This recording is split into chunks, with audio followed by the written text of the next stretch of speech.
Saya percaya tidak ada seorang pun di antara kita yang asing dengan kata Immanuel. Baru waktu saya duduk tadi ini baru tahu kalau tema malam ini adalah Immanuel, Yesus beserta kita. Seringkali dalam kehidupan kita, Immanuel hampir semua orang Kristen. Begitu dengar kata Immanuel, saudara, yang dipikirkan adalah, oh puji Tuhan, Tuhan menyertai aku, Tuhan melindungi aku, wah hidupku rasa aman karena Dia beserta aku. Pasti itu muncul dalam kehidupan kita. Tapi Natal tahun ini kita akan izinkan Roh Kudus menunjukkan kepada kita arti Immanuel yang sesungguhnya, yang ternyata sungguh-sungguh sedikit sekali yang berhubungan untuk kepentingan kita sendiri. Justru bagian terbesar dari Immanuel itu adalah penyertaan Tuhan atas kehidupan kita yang berdampak untuk orang lain. Catat kata ini baik-baik. Saya ulangi lagi. Ternyata Immanuel yang sesungguhnya, saudara, itu bukan hanya untuk sekedar hidup kita jauh lebih baik daripada sebelumnya, atau kita jauh lebih baik daripada yang lain, karena pencipta alam semesta menjadi sama dengan manusia dan Dia menyertai kita. Bukan cuma itu, tapi firman yang kita akan lihat malam hari ini saat ini adalah ternyata Immanuel itu memang Tuhan beserta kita, tetapi bagian terbesar adalah bukan untuk diri kita, tetapi dampak penyertaan Tuhan atas hidup kita itu kena kepada orang lain. Dan saya percaya konsep ini yang masih sedikit dimiliki oleh orang-orang percaya. Itu sebabnya kekristenan kita sedikit punya dampak kepada orang-orang di sekitar kita karena konsep yang salah tentang Immanuel itu sendiri. Jadi Immanuel itu sungguh hal yang sangat ajaib, hal yang sangat luar biasa dan sangat hebat. Dan itu terbukti, saudara, di dalam kehidupan kekristenan kita. Ketika Immanuel yang kita percayai, pengaruhnya sangat sedikit untuk orang-orang di sekitar kita. Padahal kekuatan dan kuasa Immanuel itu sangat luar biasa. Dan saya ulangi lagi, dampaknya pasti kepada orang di sekitar kita. Bukan untuk diri kita saja, itu sebagian kecil. Maka itu konsep ini harus kita miliki dalam kehidupan Kristen kita. Dan saya percaya apabila konsep ini kita miliki dan firman ini kita terima dengan sepenuh hati, dan firman ini kita biarkan bekerja dalam diri kita mulai hari ini, maka tahun 2004 dan seterusnya ada perkara-perkara besar yang terjadi di dalam kehidupan kita. Lalu orang lain di sekitar kita akan melihat akibat itu. Dan inilah kerinduan Tuhan yang lama Dia simpan untuk gerejanya mengerti dan anak-anaknya mengenal. Mari kita lihat bagian pertama, Matius pasal pertama. Immanuel dalam perjanjian baru dimulai pada ayat ini. Matius pasal pertama, ayat yang ke-21 mulai. Ia akan melahirkan anak laki-laki, dan engkau akan menamakan dia Yesus. Karena ini firman Tuhan kepada Yusuf yang sudah ancang-ancang, sudah merencanakan meninggalkan istrinya atau tunangannya. Karena dialah yang akan menyelamatkan umatnya dari dosa mereka. Perhatikan, di sini mulai kata Immanuel disebut karena dialah yang akan menyelamatkan umatnya dari dosa mereka. Hal itu terjadi supaya genaplah yang difirmankan Yahweh kepada Nabi. Sesungguhnya anak darah itu akan mengandung dan melahirkan seorang anak laki-laki, dan mereka akan menamakan dia Immanuel, yang berarti Tuhan menyertai kita.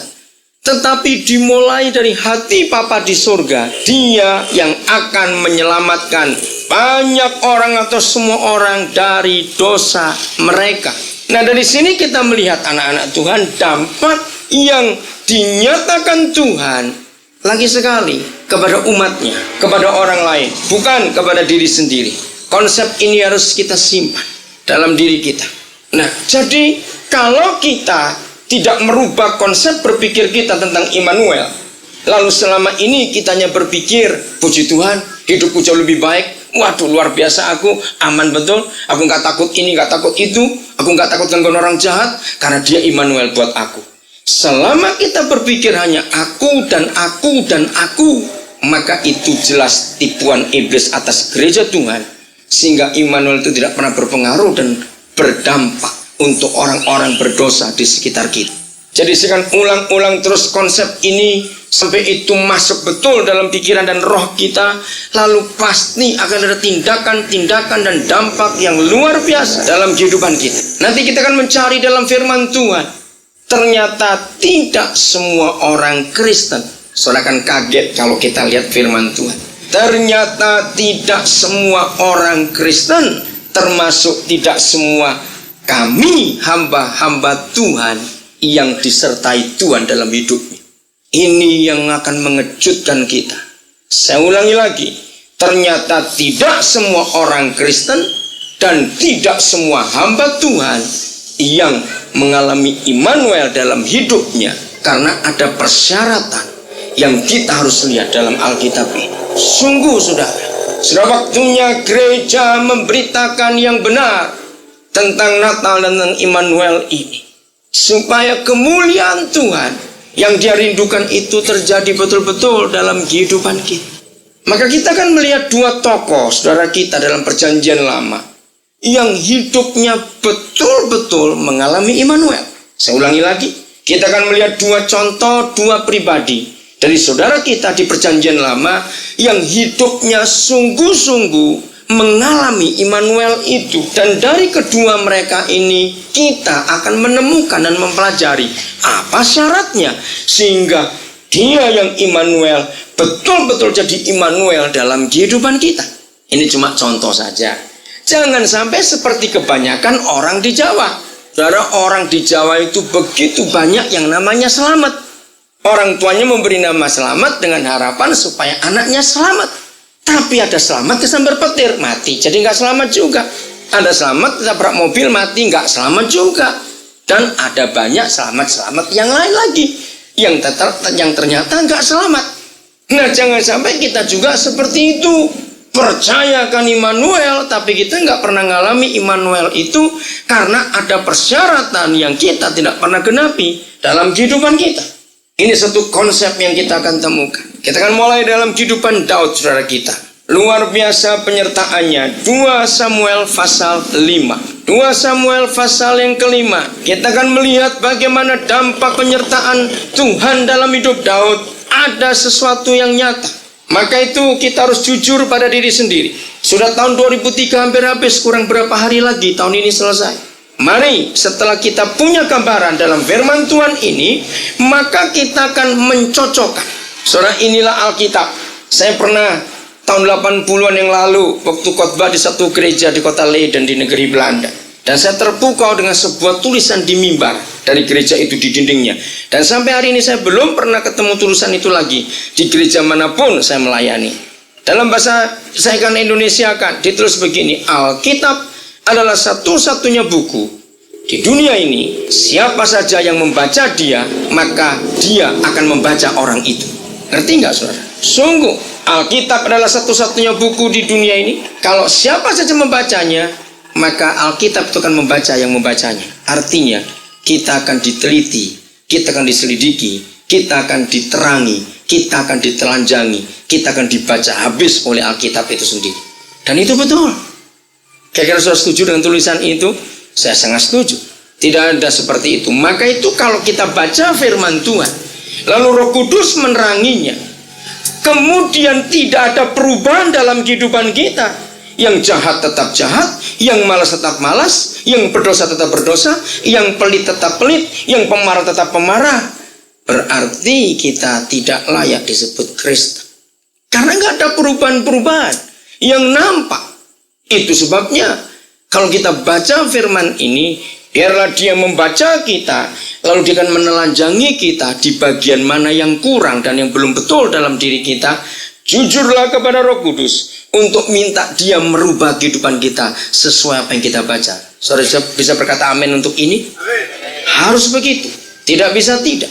Maka itu perhatikan, jangan sampai ada di antara kita yang sepulang dari ibadah Natal saat ini lalu tidak ada perubahan-perubahan dalam kehidupan kita. Apalagi Immanuel cuma kita sebut nama saja, tapi kita tidak pernah mengalaminya. Setelah kita mendengar persyaratannya, bagaimana dia betul-betul jadi Immanuel buat kita, maka kita lakukan.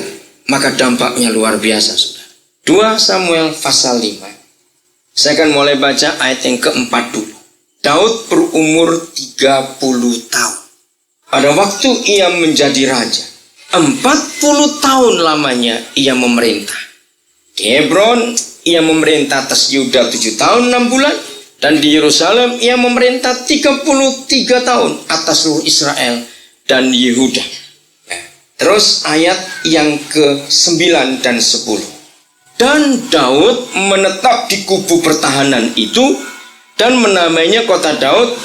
Ia memperkuatnya sekelilingnya mulai dari Milo ke bagian dalam. Lihat dampaknya. Ini dampaknya dulu. Lalu makin lama makin besarlah kuasa Daud, sebab Yahweh Tuhan semesta alam. Bagaimana dengan dia? Bagaimana dengan dia? Menyertainya.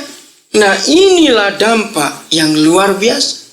40 tahun jadi raja, dimulai dengan umur 30 tahun, maka kita melihat dampak kepemerintahan Daud luar biasa.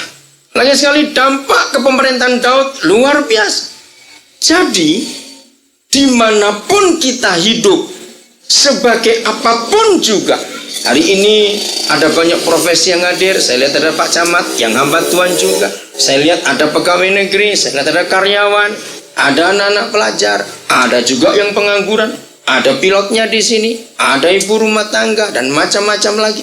Mari kita temukan, siapapun kita, kalau Immanuel itu tetap Immanuel dalam kehidupan kita, dimanapun kita ditempatkan untuk hidup, saudara perhatikan, maka di tempat itu harus terjadi sesuatu. Setuju? Kalau setuju katakan amin. Harus terjadi sesuatu. Saudara, mengapa Alkitab itu kalau menulis tentang umur orang dan masa atau waktu itu teliti sekali. Coba lihat ayat tadi itu. Sampai bulannya pun disebutkan. Enggak dibuat global saja. 7 tahun dan 30 tahun. Maka 40 tahun. Tidak. Karena bisa kita teliti. Kalau Daud memerintah di Hebron hanya untuk orang Yehuda 7 tahun 6 bulan. Itu tercatat. Selama 7 tahun 6 bulan itu terjadi apa saja di situ. Luar biasa Tuhan kita. Ingat, sampai kandungan Elizabeth yang umur 6 bulan ditulis oleh Lukas.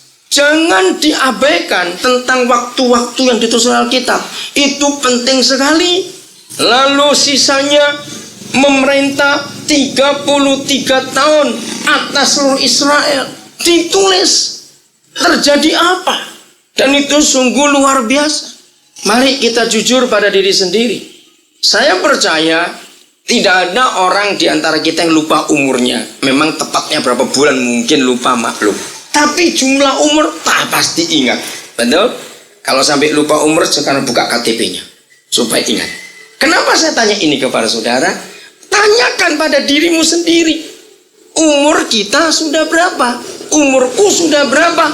Lalu tanyakan apa dampak yang aku buat seumurku sekarang ini, dan aku sudah pindah ke berapa kota selama aku dilahirkan. Lalu aku sudah pernah bekerja di berapa banyak tempat. Lalu saudara ingat semuanya itu. Kalau kita sejak lahir mengaku Kristen, pasti Immanuel adalah Immanuel buat kita. Lalu pertanyaannya, apakah ada dampak atau tidak? Ini perkara serius dalam kehidupan kita.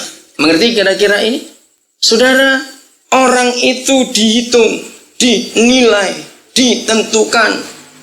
Bukan berapa tahun panjang umur hidupnya. Bukan. Tapi orang itu ditentukan apa yang dihasilkan selama hidup. Misalnya, ada kakek-kakek mati umur 76 tahun. Tapi selama hidup kakek ini bikin masalah terus. Lebih baik dia mati umur 2 bulan dulu sudah. Mengerti ilustrasi ini? Tapi kalau ada anak muda yang mati umur 27 tahun, tapi selama umur yang pendek itu ada banyak orang diubah hidupnya. Karena apa yang dia kerjakan selama 27 tahun umur yang pendek itu mempunyai dampak yang luar biasa. Nah, ini hidup. Maka itu berapa umur kita sekarang? Lalu apa yang kita hasilkan karena Immanuel dalam kehidupan kita? Ini yang penting. Maka itu ditulis pada 10, kekuasaan Daud makin besar karena dia makin hebat disertai Tuhan. Nah, itu sebabnya di dalam Kristus tidak ada istilah pensiun. Itu cuma pegawai negeri saja. Setuju? Jadi kalau gereja-gereja bilang mempensiun pendetanya itu salah. Nggak ada ayatnya bilang pensiun. Maka seharusnya makin tua di dalam Kristus makin hebat dampak yang luar biasa itu. Itu seharusnya terjadi. Kitab Mazmur 92 menuliskan, Mazmur 88, 83, 84 menuliskan, yang di dalam Tuhan makin tua itu makin berbuah dan makin hebat. Maka itu umur berapa kita sekarang? Sudah hampir habis lagi tahun ini. Tahun depan sudah tambah lagi 1 tahun umur kita. Tanyakan dalam diri kita dampaknya apa untuk orang-orang di sekitar kita. Ini perkara penting. Jadi ada dampak dalam penyertaan Tuhan dalam hidup Daud karena dia luar biasa disertai oleh Tuhan. Hidup Yusuf sekarang, hidup Yusuf. Nanti kita akan kembali ke kitab Samuel. Kejadian pasal 39. Hidup Yusuf, kita akan melihat ini. Tuhan menyertai kita. Kejadian pasal 39 mulai ayat yang pertama. Kejadian pasal 39 mulai ayat yang pertama. Adapun Yusuf telah dibawa ke Mesir. Kalau kita cuma baca ayat ini, wih keren sekali ya, ke Mesir, wih keluar negeri. Tapi ingat, bukan jalan-jalan ini anak, tapi dia dibawa ke Mesir sebagai tawanan dan sebagai budak. Lihat itu, dibawa ke Mesir, dan Potifar, seorang Mesir pegawai istana Firaun, orang penting di kerajaan Firaun, kepala pengawal raja, mengapakan Yusuf? Membeli dia dari tangan orang Ismail yang telah membawa dia ke situ. Lihat kondisinya, dibeli seperti orang beli ayam, beli daging, beli ikan.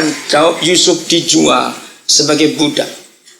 Berarti anak ini tidak punya nasib dan masa depan yang baik. Perhatikan baik-baik. Nah, ayat 2, inilah kontradiksinya saudara. Perlawanan, pertentangannya jauh sekali.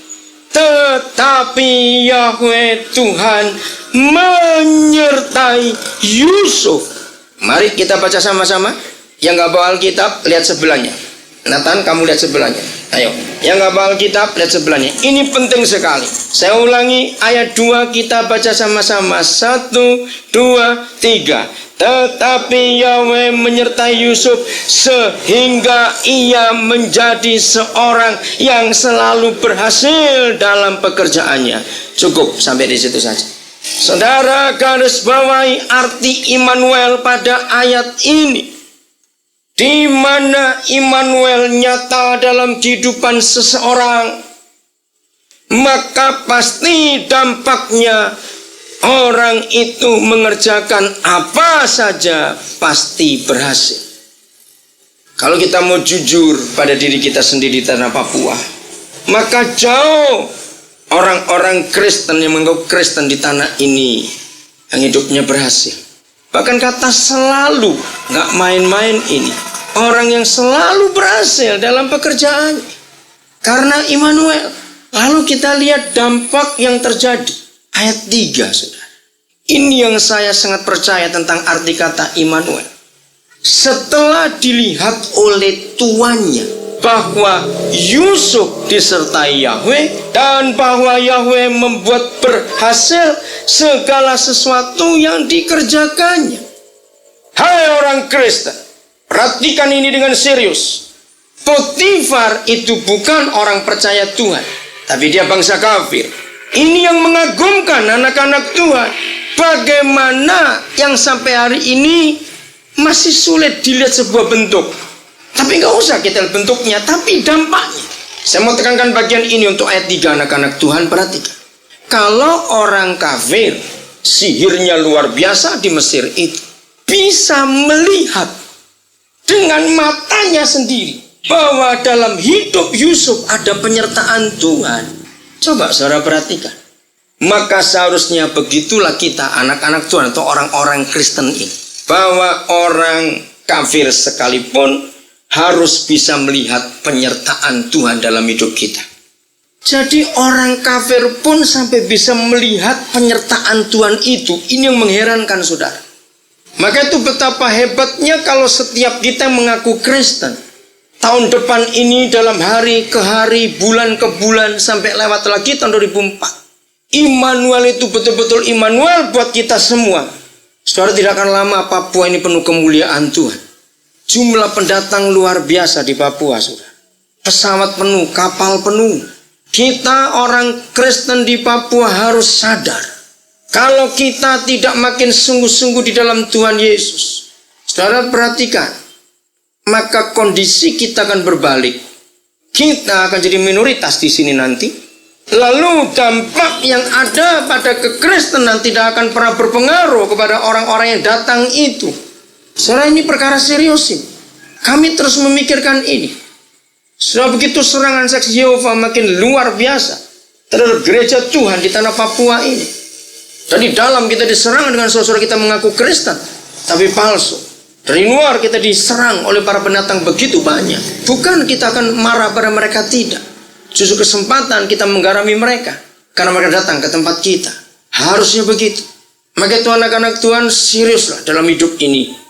Kalau kita sungguh-sungguh menyatakan Immanuel dengan serius dalam kehidupan kita, ini akan ada perkara yang luar biasa. Ada perkara yang sungguh luar biasa.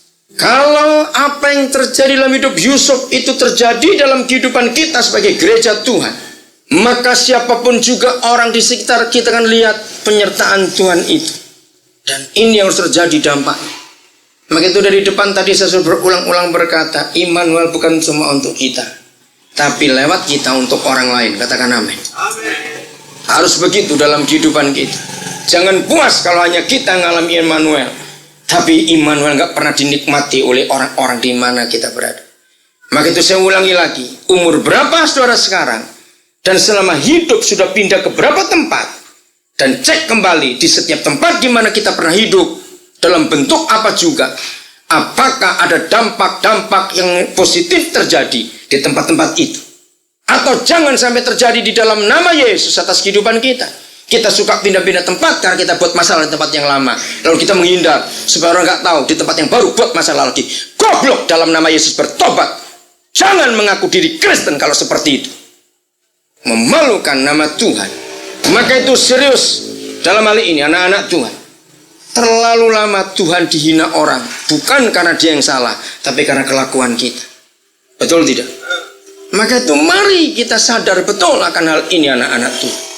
Jangan cuma kita sekedar hidup kayak babi saja.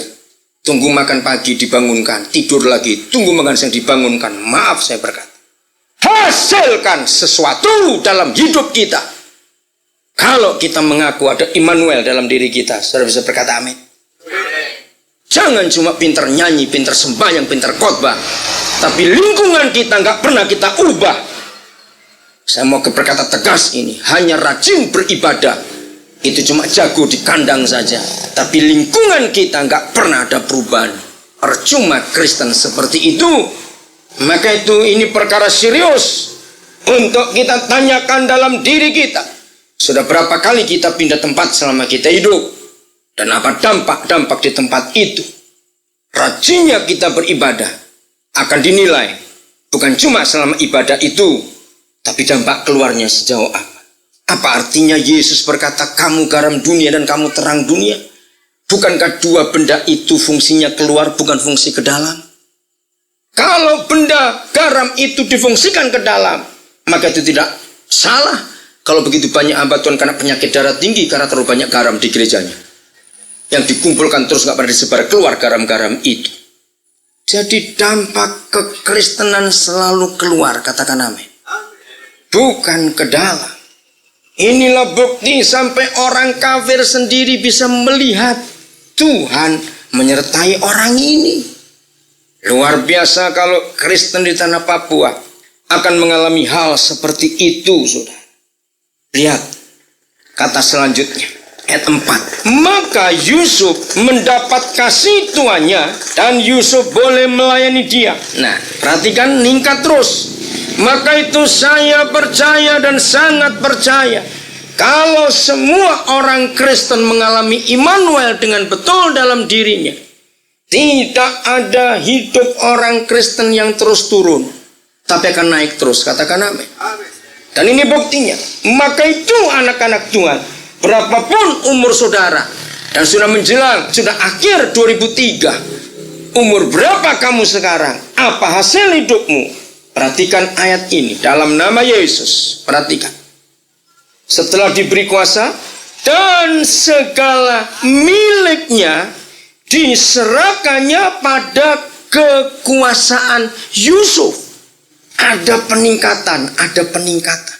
Dari sekedar budak yang tidak punya hak apa-apa, naik tingkat, boleh tinggal serumah dengan tuannya, tidak dibarak bersama budak-budak yang lain. Dari tinggal serumah yang cuma suruh kerja kasar, sekarang meningkat lagi, diberi kekuasaan atas segala miliknya. Coba lihat anak-anak Tuhan, dampak Immanuel itu. Ayat 5. Sejak orang kafir itu memberikan kuasa dalam rumahnya dan atas segala miliknya kepada Yusuf. Perhatikan anak-anak Tuhan, dampaknya ini. Yahweh memberkati rumah orang Mesir itu karena siapa? Baca Alkitab saudara, karena siapa? Karena Yusuf. Coba bayangkan, kalau Immanuel itu betul-betul hidup dalam diri kita. Maka itu saudara, sejak saya masih remaja, saya sudah pegang tentang Yusuf. Tidak ada orang memberitahu saya pada waktu itu. Saya bertobat kelas 2 SMP. Saya masih umur 14 tahun. Tiba-tiba Roh Kudus menyuruh saya untuk meneliti hidup Yusuf dalam pikiran anak remaja waktu itu. Dan saya begitu bangga dan saya begitu kagum. Apalagi sebagai orang miskin waktu itu, saya sangat terobsesi hidup Yusuf. Dan saya tahu secara keuangan dari ibu saya yang adalah seorang janda, tidak mungkin dia akan sanggup menyekolahkan saya sampai tinggi. Maka itu kata Immanuel tentang Yusuf ini sungguh-sungguh sudah merasuki saya begitu rupa. Saya berkata waktu itu, kalau toh saya nggak sempat sekolah tinggi Tuhan, karena keadaan orang tua yang miskin, tapi saya akan buktikan ayat ini. Anak Tuhan perhatikan. Itu sebabnya saya tidak percaya kalau ada orang mengaku Kristen, semiskin apapun dan sebodoh apapun, maaf saya katakan ini, kalau Immanuel ada di dalam dia, dia pasti jadi orang berhasil. Dan ingat, berhasil bukan untuk diri sendiri, tapi akan memberkati orang lain. Saudara, sampai Yusuf dengan Tuhan diidentikan, disamakan. Kan seharusnya begini bunyi firman ini. Maka Yahweh memberkati rumah orang Mesir, orang kafir itu, karena Yahweh tinggal di situ. Kan harusnya begitu. Tapi lihat, dinyatakan dengan tegas, rumah orang kafir itu diberkati karena Yusuf. Hebat sekali. Jujur saudara-saudaraku, baik yang masih umur belasan, baik yang masih umur 20-an, yang sudah umur 30-an, 40-an dan seterusnya, kalau sampai hari ini sudah mau berakhir tahun 2003 dan saudara masih merasakan aku gagal, aku belum berhasil apa-apa, jangan salahkan orang tuamu, jangan salahkan dirimu. Sekarang bertobat dan bangkit. Alami Immanuel itu dalam nama Yesus mulai hari ini. Setuju? Harus terjadi begitu. Gereja di tanah Papua harus mengalami ini, saudara. Bukan cuma disebut-sebut Immanuel, tapi harus dialami sungguh-sungguh. Maka dalam hidup kita, kemanapun saudara dan saya pergi, tidak hanya sebagai pelayan Tuhan, sebagai seorang profesional di bidang masing-masing, maka dimanapun saudara tinggal, maka yang punya rumah akan keberkatan. Karena saudara, bukan cuma karena Tuhan. Katakan amin. Ini firman harus kita miliki dalam kehidupan ini. Luar biasa. Ayat selanjutnya, sehingga berkat Yahweh, anak-anak Tuhan perhatikan, sehingga berkat Yahweh ada atas segala milik orang kafir itu, sampai dirinci begitu rupa, baik yang di rumah maupun yang di ladang, semua diberkati. Luar biasa. Saya nggak percaya kalau anak-anak Tuhan itu benar di hadapan Tuhan, kerja dimanapun, serendah apapun kerjaan saudara, Kalau saudara punya Immanuel, maka akan meningkat, akan meningkat, akan meningkat. Saya nggak percaya orang Kristen karyawan-karyawati kerjanya pindah-pindah terus karena dimarahi oleh majikannya, pasti saudara tidak bertobat. Dengar ini baik-baik. Yusuf mengalami itu luar biasa. Lihat ayat 6 saudara. Segala miliknya diserahkannya kepada kekuasaan Yusuf. Dan dengan bantuan Yusuf, ia tidak usah lagi mengatur apa-apapun selain dari makanannya sendiri. Coba bayangkan, apa saja. Dalam waktu singkat dia naik. Tadi malam di pesawat bersama anak saya, kami baca sebuah majalah yang tertinggal di pesawat. Saya kagum. Memang saya tahu di Jakarta ada sebuah kafe, sebuah bar memang yang cukup besar namanya Embassy. Saya sudah lama tahu bar ini. Dan baru tadi pagi, tadi malam di atas pesawat saya baru baca. Ternyata pemiliknya seorang anak muda baru berumur 31 tahun. Dan dia sudah punya banyak restoran, banyak bar, banyak kafe di Jakarta. Luar biasa. Lalu dia cerita pengalamannya ketika kerja di Amerika. Sampai dalam sejarah restoran di Amerika, dia adalah orang pertama di Amerika. Hanya dalam waktu 1 bulan, dia melompat ke 4 jenjang. Hanya dalam waktu 1 bulan, berarti itu seminggu sekali. Dan ketika dia mau pulang ke Indonesia, dia ditahan oleh pemilik restorannya, bahkan sampai mau diuruskan untuk izin tinggal. Dan dia pulang setelah 3 tahun kerja di restoran itu. Tidak disebutkan dia Kristen atau tidak, tapi kalau lihat namanya, dia pasti Kristen. Lalu dalam wawancara ditanya, biasanya bar-bar, diskotik itu dekat dengan narkoba dan free sex. Lalu bagaimana cara Anda mengelola bisnis kafe, bar, saudara? Dia jawab luar biasa. Saya tidak pernah memakai lampu yang remang-remang untuk diskotik, untuk kafe, untuk tempat ini. Jadi kalau orang mau macam-macam pasti akan malu sendiri karena kelihatan semua. Nah dari situ saya mulai mikir jangan-jangan dia orang Kristen. Nah saudara perhatikan ini. Tuhan bekerja luar biasa. Maka itu adik-adikku, orang-orang muda, jangan engkau puas dengan hidupmu yang ada sekarang. Capailah karier setinggi-tingginya. Katakan amin. Tidak usah modal, tidak usah gelar. Hanya penyertaan Yesus yang namanya Immanuel dalam hidupmu, kau akan berhasil luar biasa. Mari kita sama-sama buktikan. Maka itu saya akan ambil prinsip ini, khususnya semua saudara dalam tim pelayanan BUM.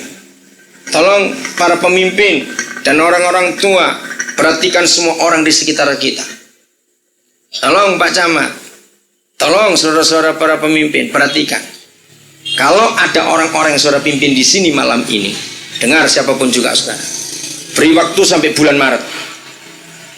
Kalau sampai akhir Maret orang itu tetap belum berhasil dan tidak pernah menghasilkan apa-apa, saudara jujur, engkau harus bertobat lagi. Dalam nama Yesus saya berkata. Ini perkara serius dalam kehidupan kita. Sudah terlalu lama saudara surga rugi. Maaf ya, jangan tersinggung saya ngomong ini. Sudah terlalu lama surga rugi hanya memberi makan kita, tapi nggak ada hasil apa-apa. Maaf, babi itu cuma diberi makan saja masih ada hasilnya, dijual, dipotong. Maaf, jangan tersinggung saya berkata ini.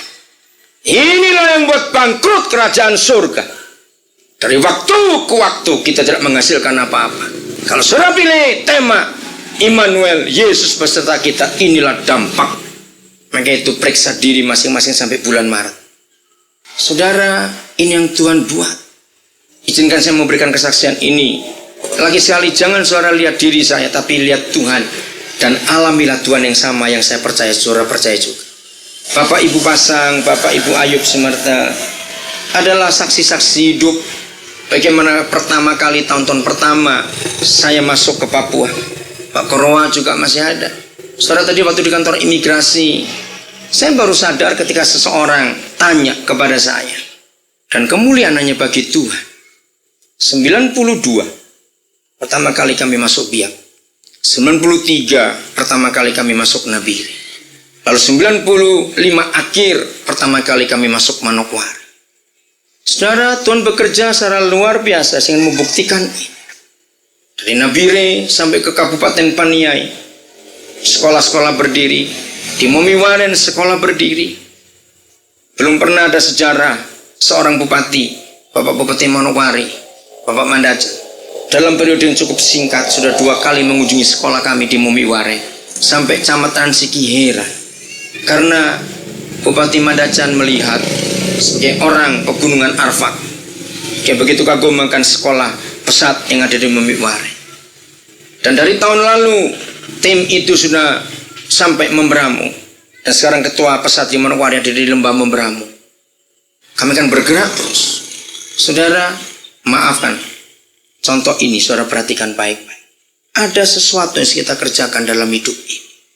Kalau toh untuk biak belum berhasil pendidikan sampai hari ini, tapi dengan anak-anak muda yang ada, lagi sekali terima kasih Pak Yuk untuk bimbingan Bapak untuk anak-anak bumi ini, bangkit orang-orang muda ini. Saudara, mari kita terus, jangan puas dengan apa yang ada. Jadi simpan kebenaran ini, saudara, bahwa penyertaan Tuhan itu luar biasa. Lihat kata terakhir ayat 6. Ini penting. Orang yang disertai Tuhan itu pasti akan ada ciri-ciri begini. Lihat, sudah kata terakhir ayat 6 kan dipisahkan. Adapun Yusuf itu manis sikapnya dan elok parasnya. Orang yang punya Immanuel dalam hidupnya, kelakuannya, karakternya akan nampak betul-betul. Dan ini sungguh luar biasa. Lihat kondisi Yusuf yang berikutnya. Dia mengalami satu masa yang sangat hancur dan menyakitkan, yaitu di penjara. Masih pasal yang sama, ayat yang ke-20 dan 21. Perhatikan, pasal 39 ayat 20-21. Lalu Yusuf ditangkap oleh tuannya. Potifar berubah jadi benci kepada anak ini gara-gara fitnahan istrinya, saudara. Marah betul. Potifar, wah, betul-betul marah. Lalu Yusuf ditangkap oleh tuannya yang tadinya begitu sayang dan dimasukkan ke dalam penjara, tempat tahanan-tahanan raja. Jadi tahanan politik, bukan terpidana biasa. Tempat tahanan-tahanan raja dikurung. Demikianlah Yusuf dipenjarakan di sana. Orang yang punya Immanuel dalam dirinya, persyaratannya mulai nampak. Catat ini nomor 1. Tidak akan pernah sakit hati dan dendam kepada siapapun juga. Katakan amin, saudara. Inilah syarat pertama untuk kita mengalami Immanuel. Tidak boleh dendam, tidak boleh sakit hati. Tidak boleh. Saudara, kalau kita jujur mikir hidup Yusuf, maka kita akan berpikir-pikir kalau Yusuf itu kita. Jujur. Bukankah karena dia taat kepada Tuhan, tidak mau berzina, malah masuk penjara? Ayo kita jujur. Saya pernah berpikir jujur, kalau Yusuf saya akan marah kepada Tuhan. Artinya, kalau tahu begini, lebih baik aku lakukan aja dengan Yusuf Potifar. Bayangkan istri pejabat tinggi, kalau iya, punya koneksi hebat, pasti akan cepat naik pangkat, bukan?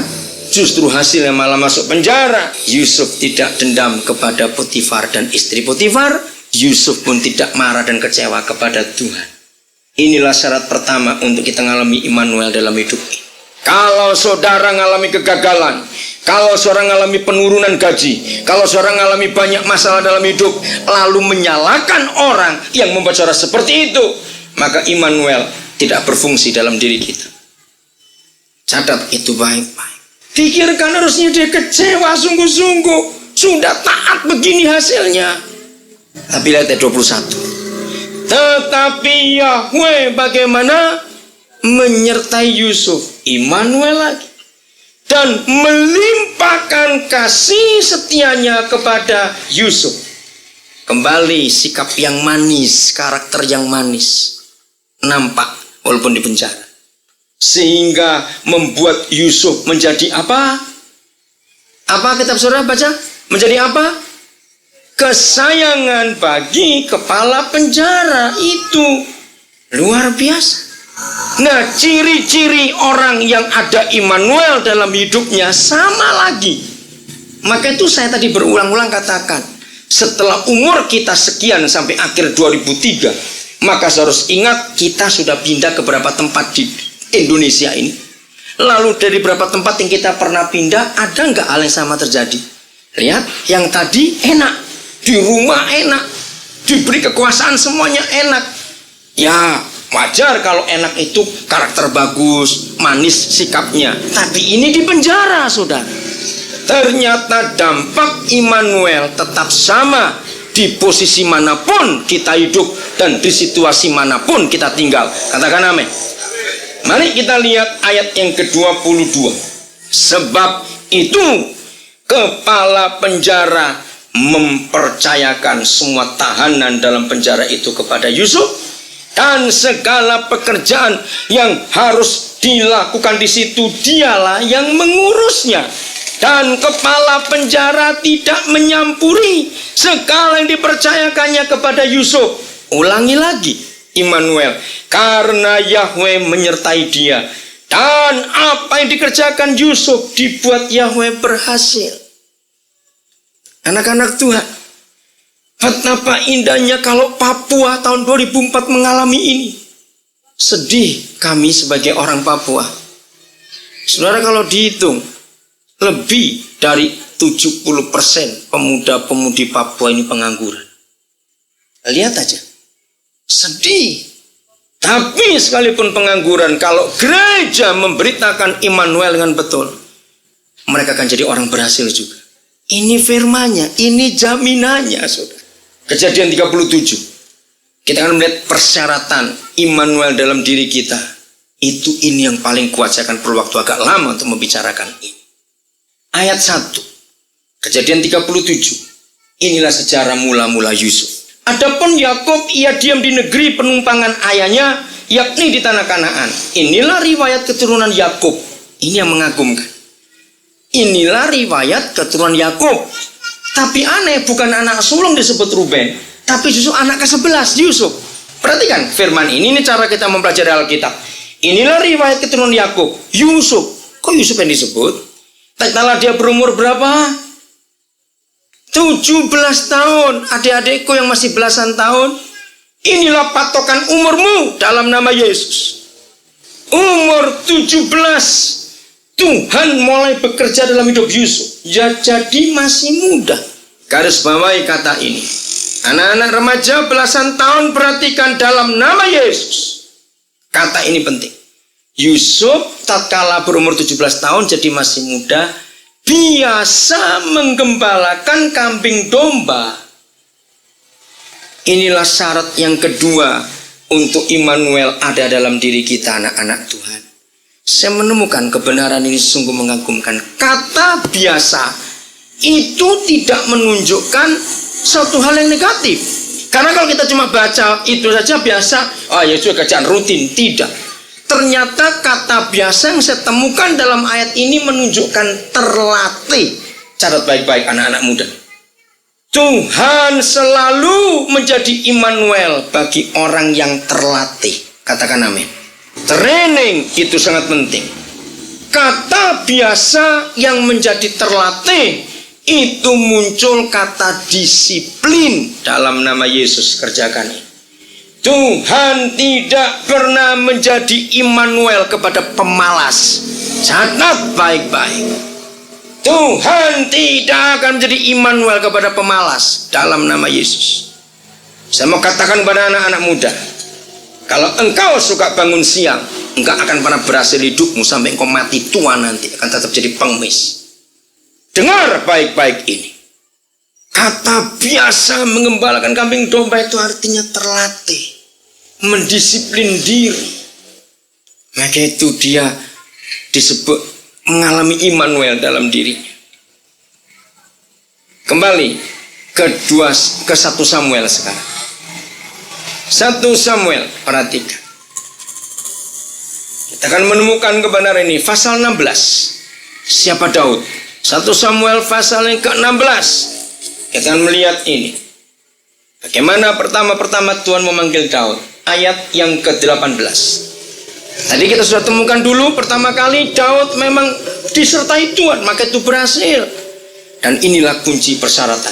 Lalu jawab salah seorang hamba itu, katanya, sesungguhnya aku telah melihat salah seorang anak laki-laki Isai, orang Bethlehem itu, yang pandai main kecapi. Mulai nampak. Ia siapa?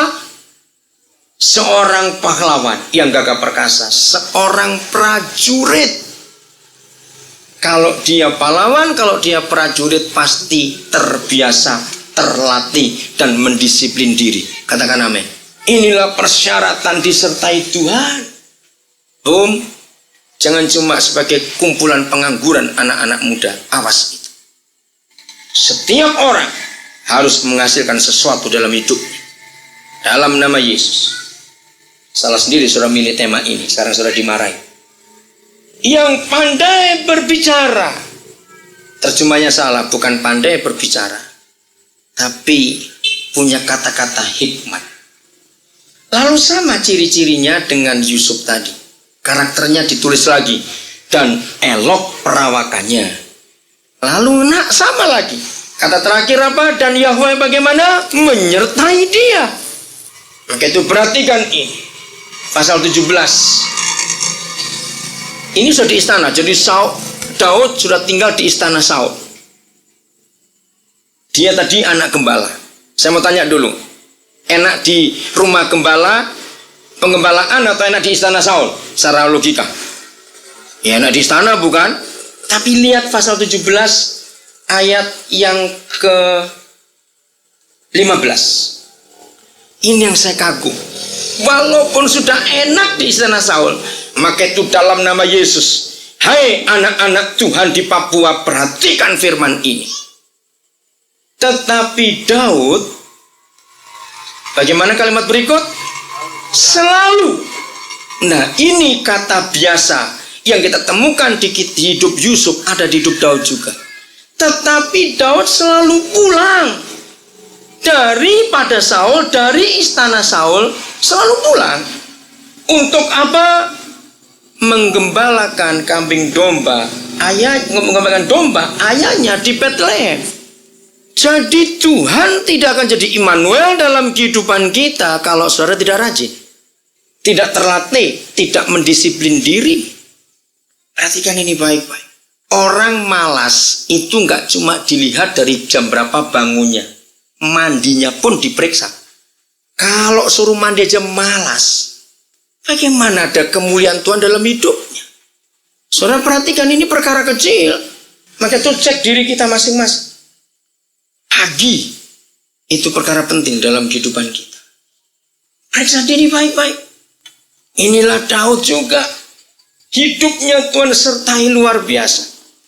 Lalu waktu dia menghadap Saul, diulangi lagi hal yang sama seperti yang Yusuf pernah alami. Pasal 17 ayat yang ke-34. Ini dialognya Daud dengan Saul. Saul maksa menahan, jangan ikut perang karena kamu anak kecil. Tetapi Daud berkata kepada Saul, ayat 34, perhatikan. Hambamu ini, baca sama-sama, ada kata apa di situ? Biasa menggembalakan kambing domba. Luar biasa Tuhan bekerja. Biasa menggembalakan kambing domba ayahnya. Lalu ada tanggung jawab di situ yang dikerjakan. Jadi saudara, kalau dari remaja kita tidak pernah melatih diri dengan baik, tidak membiasakan mendisiplin diri, malas-malas terus, mau jadi apa? Dengar ini baik-baik. Saudara, sudah waktunya Papua penuh kemuliaan Tuhan. Bukan oleh orang luar, tapi oleh orang-orang Papua sendiri yang mau mengalami Immanuel dalam hidup. Tapi ini persyaratannya. Jauhkan benci, dendam. Jauhkan. Yang kedua, jangan malas, disiplin dirimu, latih dirimu. Maka kita akan lihat kemuliaan Tuhan yang luar biasa. Sederhana bukan persyaratannya. Kalau ini terjadi dalam diri kita, saudara, dampaknya akan besar dan luar biasa. Ternyata Daud sama seperti Yusuf. Kakak-kakaknya membenci dia, tapi dia gak sakit hati. Masih ingat itu? Jadi sama syaratnya.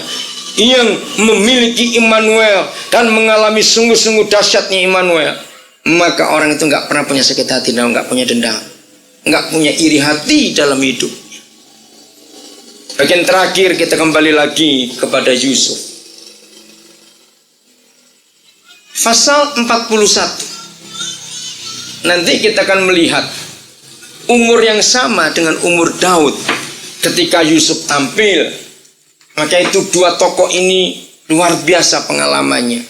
Maka itu mari kita belajar dari dua tokoh yang hebat ini. Kejadian 41, nggak main-main. Tuhan bekerja. Pasal 41 ayat 37 saya mau baca. Jadi ini setelah setelah Yusuf tampil, tukang sihir, ahli nujum, penasihat kerajaan, orang-orang pintar, tokoh-tokoh kerajaan Firaun, tidak ada yang bisa menjelaskan mimpi itu. Setelah Yusuf menjelaskannya, maka ayat 37 berbunyi demikian. Kejadian 41, usul itu dipandang baik oleh Firaun dan oleh semua pegawainya. Lalu berkatalah Firaun kepada para pegawainya. Nah, inilah yang dialami oleh Potifar juga. Sehingga Firaun pun raja itu bisa lihat. Sehingga dia berkata begini, mungkinkah kita mendapat orang seperti ini, seorang yang penuh dengan roh Tuhan. Raja kafir bisa menyebut Tuhan, berarti dia melihat sesuatu dalam hidup Yusuf. Betul anak-anak muda, anak-anak Tuhan, perhatikan ini. Terus kata Firaun kepada Yusuf, karier meningkat. Walaupun lewat penjara, secara logika habis kariernya, karena penjara politik, lagi tahanan politik. Tapi tidak. Kata Firaun kepada Yusuf, oleh karena Tuhan telah memberitahukan semuanya ini kepadamu. Tidaklah, dia ngakui Tuhan yang memberitahu. Karena tukang nujumnya, ahli nujumnya gak bisa ngerti, penasihat kerajaan gak ngerti, orang-orang pintar, ahli gak ngerti. Maka Firaun berkata, Tuhan telah memberitahukan semuanya ini kepadamu. Tidaklah ada orang yang demikian berakal budi dan bijaksana seperti engkau. Engkaulah menjadi apa? Kuasa atas istanaku, dan kepada perintahmu seluruh rakyatku akan taat. Hebat sekali. Hanya takhta inilah kelebihanku daripada. Terus ayat yang ke-46.